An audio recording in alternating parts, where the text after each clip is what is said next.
Oke guys, welcome back to Crypto Indonesia bersama gue Toshi, di mana kita akan membahas segala sesuatu yang berhubungan dengan cryptocurrencies dan blockchain.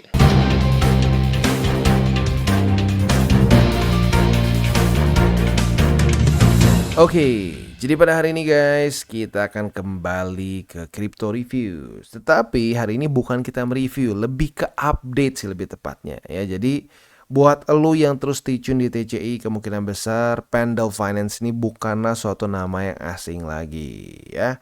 Nah, jadi Pendle Finance ini masuknya adalah ke suatu platform untuk yield ya, untuk yield. Kalau dulu dia nyebutnya ini adalah untuk kita bisa mendapatkan diskon dari aset kita atau dari aset yang ingin kita beli ya. Nah, tetapi kali ini dia sepertinya mulai sedikit berubah ya si ininya, marketingnya lah kasarnya ya. Jadi mereka lebih fokus ke fix yield, jadi lebih kayak earn gitu ya. Tapi kalau gue lihat sekilas sih nggak ada yang terlalu ekstrim berubah ya. Cuma paling lebih ke bahasa marketingnya saja ya. Jadi buat lu yang pengen lebih tahu detailnya mengenai project si Pendle ini, lu bisa cek ke video gue sebelum-sebelumnya. Gue udah update kayaknya 3 atau 2 kali sebelumnya, dan gue bahas lebih detail di video pertama gue. Jadi pada hari ini kita akan ada sedikit overview ya, overview lagi sedikit biar kita nggak bingung nih apa. Yang kedua dan lebih fokus dari video ini adalah update mengenai kondisi si Pendle ini seperti apa sekarang, perkembangannya sejauh apa ya. Tetapi sebelum kita mulai, seperti biasa gue akan disclaimer dulu bahwa semua konten dari Toshi Crypto Indonesia ini bukanlah financial advice. Ini semua bentuknya adalah edukasi ya. Oke, jadi udah beres disclaimernya, kita langsung masuk ke overview dulu yang pertama ya. Jadi Pendle Finance ini kalau mau paling gampangnya, ini ada sistem fixed yield. Jadi kalau lu bandingin sih mungkinnya kayak lu dapat inilah kayak lu staking gitu kasarnya. Walaupun nggak persis seperti itu, tapi kalau mau dibikin simpelnya tuh seperti lu staking. Lu untuk ETH ya, ini walaupun ETH-nya wrap ya, bukan ETH yang langsung, kita bisa mendapatkan 5,74 fixed yield APY ya. Untuk USDT bisa mendapatkan 3,38%. Ini juga ETH, tapi gue nggak tahu ini spesifiknya di wrapnya di apa nih ya. Tapi intinya yieldnya bisa 6,51%. Jadi intinya dari si Pendle ini adalah kita bisa mendapatkan yield dari derivatif produk-produk tertentu gitu ya. Nah, kalau kita di sini ada dua cara. Ada untuk fixed yield, ini untuk yang lebih mudah, yang lebih untuk para newbie. Sementara yang kedua adalah untuk kita bisa mengkontrol yield kita. Ini untuk yang lebih intermediate sampai advance, dimana kita bisa meng-hedge si yield exposure kita. Dan the choice is ours di sini ya. Nah, ini yang paling penting menurut gua. Update paling penting dari Pendle Finance yaitu adalah total value lock. Kalau kita lihat di sini sudah mencapai 151 juta US dollars. Kita lihat di si DeFi lama ya. Di DeFi lama ini pihak ketiga, dia bahkan lebih tinggi. Menurut dia TVL dari si Pendle ini 153 juta US dollars. Dan yang paling penting di sini, kita bahas itu seingat gue di sekitar, kapan ya kita bahas tuh ya? Kayaknya Januari lah, kayaknya dekat-dekat mungkin ya, Januari atau Februari lah. Intinya apa? Waktu TVL dari Pendle itu masih 20 jutaan. Sekarang sudah di berapa? 150-an. Lo hitung berapa X gitu. Jadi menurut gue ini update paling penting. Artinya banyak yang pakai Pendle Finance ini, banyak yang mengadopsi gitu. Jadi ada utility-nya. Nah, buat lo yang mungkin udah dengerin dari di sini dan lu beli si tokennya, wow, udah lumayan sih ya. Karena kenapa?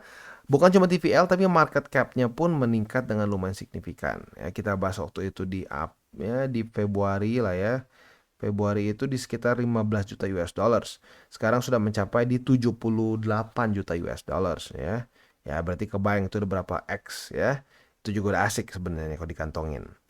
Nah, jadi bisa dibilang ini yang paling penting ya. Secara TVL dia meningkat dengan cukup signifikan ya. Nggak cukup signifikan sih sebenarnya, dia gila-gilaan sih peningkatannya kalau boleh dibilang ya. Cuma dalam waktu setengah tahun ya kurang lebih bisa menghasilkan seperti ini.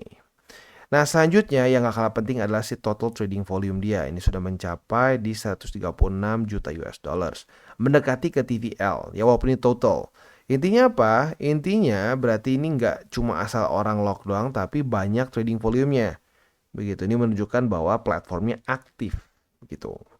Dan juga untuk di sini dia cross chain compatible. Seperti yang kita bisa di sini ya, si Pendle ini baru saja masuk ke BNB chain. Jadi sesuai dengan janji dia akan cross chain compatible, satu persatu mulai dia selesaikan PR-nya. Dulu cuma Ethereum aja, lalu di video kedua atau ketiga dia udah mulai masuk Arbitrum, dan sekarang sudah ada BNB chain. Ya, jadi ya mungkin kedepannya akan ada Matic dan lain-lain. Kemungkinan besar akan ada Optimism juga. Karena salah satu update kita pada hari ini adalah ini sudah diberikan grant oleh Optimism ya atau Council Optimism, di mana kemungkinan besar dia akan ujung-ujungnya bisa juga masuk di Optimism. Jadi salah satu cara lain untuk kita bisa menggunakan si Pendle Finance yaitu di Optimism chain ya. Nah, untuk core teknologinya sendiri di sini ada 3 yang paling mereka dalam tanda kutip banggakan. Ada yield tokenization, di mana kita bisa men-split yield bearing asset into separate yield ya. Nah, ini yang pertama untuk maximum control tentunya. Ini lebih ke untuk yang intermediate sampai advance ya, karena kalau buat lu yang newbie ya, lu ujung-ujungnya pasti pakai yang earn aja yang lebih mudah ya. Nah, Pendle AMM ini simpelnya sama seperti AMM pada umumnya, tetapi dengan spice-nya mereka sendiri. Intinya menurut mereka ini menggunakan dual structure fee yang membuat jadi si impermanent loss itu negligible ya. Dan juga ada fee Pendle di mana kita bisa lock Pendle kita dan men-stake di protokolnya itu sendiri ya.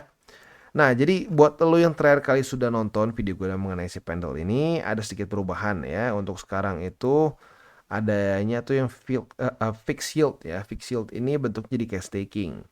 Ada Ethereum ya, ada beberapa, ada yang di Lido dan di Frax, ada juga yang di Swell. Dan untuk yang lu pengen yang simple-simple aja USDT juga bisa 3,83% APY-nya. Not bad ya. Selain itu juga ada liquidity providing. Ini mungkin yang lebih kita sering lihat lah ya. Intinya kita memprovide liquidity. Dan yang otomatis di sini ada juga secara APY lebih besar, tapi ada kemungkinan impermanent loss. Ya seperti biasa lah ya. Seperti kita liquidity providing in general. Nah, selanjutnya juga di sini ada vPendle ya. Untuk vPendle ini kita bisa ini bentuknya ini ya, kita beli Pendle Pendle tokennya terus kita lock di sini ya. Nah, ini jadi kayak yang kayak tadi gue bahas di sini ya. Kita bisa ada vPendle. Kita bisa mendapatkan yield juga dari situ ya. Oke, selanjutnya kita ini earn sudah kita bahas ya. Earn ini basically pengganti yang simple ya. Jadi yang simple itu tuh kan ngomongin soal kita dapat diskon dari aset. Nah, ini kita langsung aja deh dia ngomong kita dapat yield tertentu yang fix berapa persen gitu ya. Nah, selanjutnya di sini yang seperti gue ini udah gue bahas belum ya? Kayaknya belum deh ya. Di mana si Pendle ini sudah listing atau lebih tepatnya tokennya bukan sudah, tapi akan listing di Binance di Innovation Zone dia. Nah, tentu ini adalah suatu news yang bagus karena dengan seperti ini orang akan lebih sering mendengar nama Pendle. Dan yang lebih penting lagi adalah membuat orang banyak mengadopsi. Ya, jadi adopsinya udah bagus seperti ini, tambah bagus lagi ya. Jadi kurang lebih seperti itu untuk dari yang Binance-nya.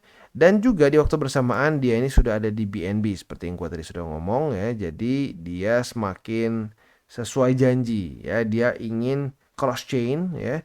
Sekarang udah ada di BNB ya. Nanti mungkin kedepannya akan ada di Matic dan di lain-lain juga gitu ya.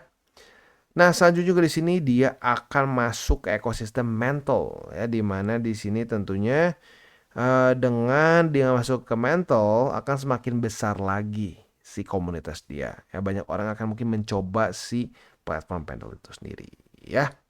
Jadi kurang lebih seperti itu gambarannya ya. Gua akan coba recap lagi. Yang pertama mungkin dia akan ini ya, yang paling kerasa adalah dia ngubah dari yang sistem diskon itu menjadi ke earn ya. Nah, di sini earningnya mungkin paling gampang disamakan seperti kita itu staking lah kasarnya. Dapat yield tertentu dalam aset-aset tertentu. Tetapi perbedaannya di sini dia banyak menggunakan aset-aset yang derivatif gitu. Nggak langsung aset kayak just USDT gitu ya. Tapi ada di sini yang Lido, ada juga yang Frax dan seterusnya ya. Nah, lalu selanjutnya juga kalau kita di sini yang paling penting adalah TVL dia meningkat dengan signifikan dan arguably juga sudah terverify karena ini dari DeFi lama. Bahkan dari DeFi lama dia klaim lebih besar dibandingkan dengan si Pendle ya. Tapi intinya apa? Ini menunjukkan bahwa growth yang luar biasa. Kita bahas di awal tahun tuh masih sekitar 20 juta US dollar, sekarang sudah mencapai 150 juta US dollars. Itu nggak main-main secara perkembangan ya. Dan TVL juga ya, kita bisa di sini ya, lu kebayang lah, berarti kalau dia di awal tuh di Februari lu 10 juta US dollars, sekarang sudah mencapai berapa nih? 78 juta US dollars, berarti 7x ya.